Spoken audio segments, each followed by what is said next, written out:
Module 4, Nonverbal Communication, otherwise referred to as your body language. This module looks at the importance of nonverbal communication and body language as we interact with others. While words are powerful, our body language often speaks louder than the words that we say. Many people are unaware of how they use their bodies to communicate. It's important, therefore, to be conscious of the signals we are giving, especially in an interview.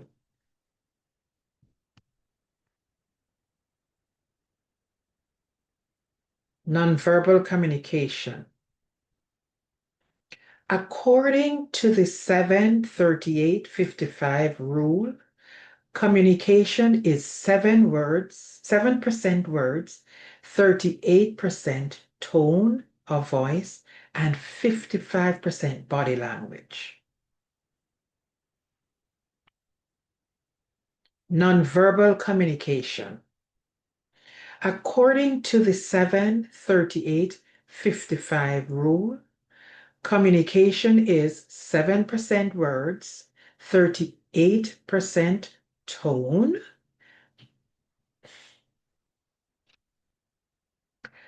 nonverbal communication. According to the 7-38-55 communication rule,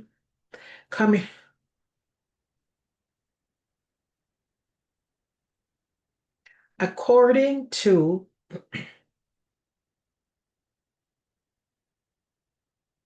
nonverbal communication. According to the 7-38-55 rule, communication is 7% words, 38% tone.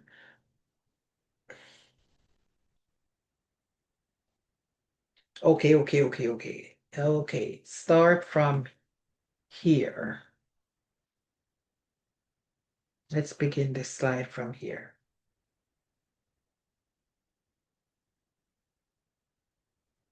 Nonverbal communication. According to the 7-38-55 rule, communication is 7% words, 38% tone of voice, and 55% body language, highlighting the powerful impact of nonverbal cues in interviews. What that means is that the interviewer is paying attention to what you're saying only 7% of the time. The rest is all about your nonverbal communication and your body language. How many times have you heard that actions speak louder than words? That's what nonverbal communication is all about. Your facial expressions and body posture give subtle messages. Now, what comes to mind when you look at the image on the right? What does his hands tell you? Does it suggest that he's open to having a conversation? What about his face?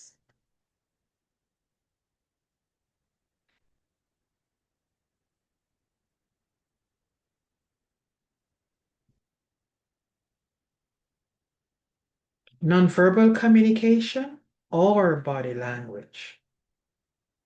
Our nonverbal communication, which is the same as body language, as I've been saying earlier, nonverbal communication. Our nonverbal communication, which is the same as body language, significantly impacts how others perceive us. By being aware of our expressions, posture, and gestures, we can communicate confidence, interest, and openness. Facial expressions play a significant role in nonverbal communication. When you're being interviewed, your facial reactions and responses to questions are closely observed. Even if you try to mask your answer with words, your face will still reveal your true feelings. Therefore, it's important to maintain a relaxed and pleasant look that shows genuine interest and enthusiasm. Eye contact. Eye contact is another significant aspect of body language. In some cultures, it may be considered rude to look a person in the eye.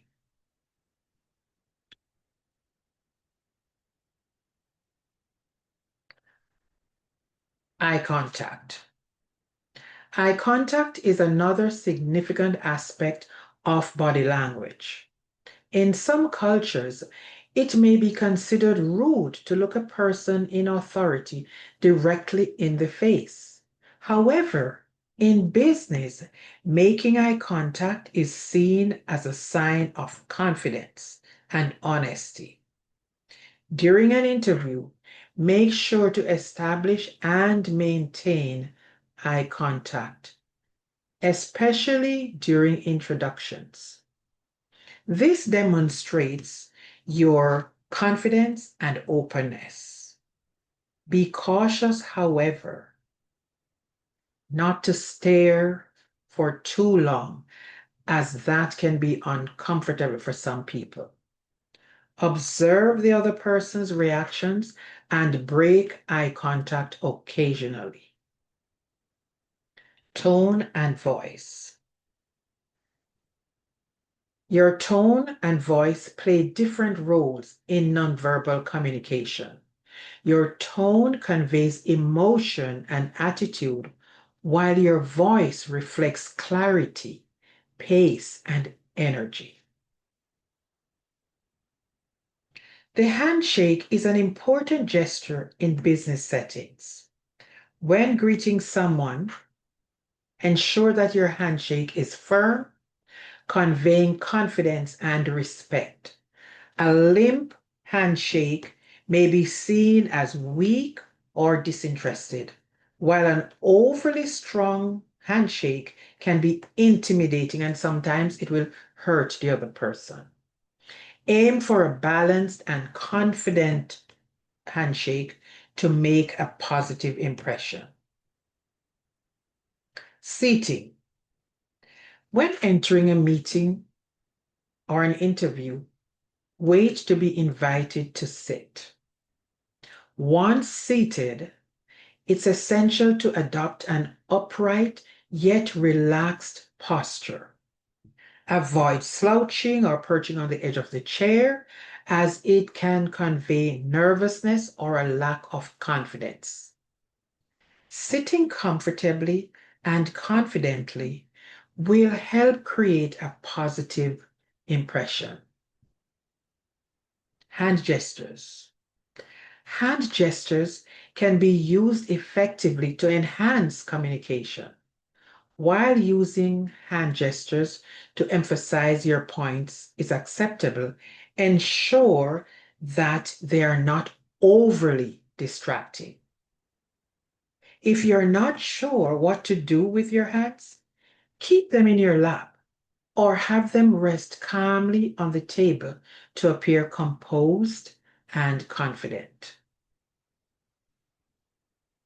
Avoid crossing your arms in front of your chest, as it signals defensiveness or distance. Let me read this again. Avoid crossing your arms in front of your chest, as it can signal defensiveness or distance. Just remember the image of the gentleman on the earlier slide. Remember that body language or nonverbal communication is a powerful tool in creating positive impressions and building strong connections with others. Use them wisely.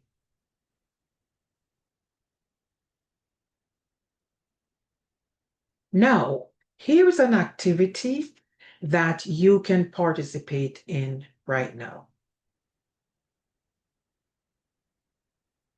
First, you can record yourself practicing.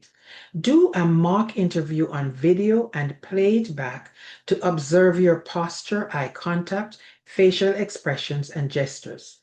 Ask yourself, do I seem confident and engaged? Am I fidgeting or slouching? Noticing your habits on video helps you make small adjustments before the real interview. And the second tip is to use a body language anchor.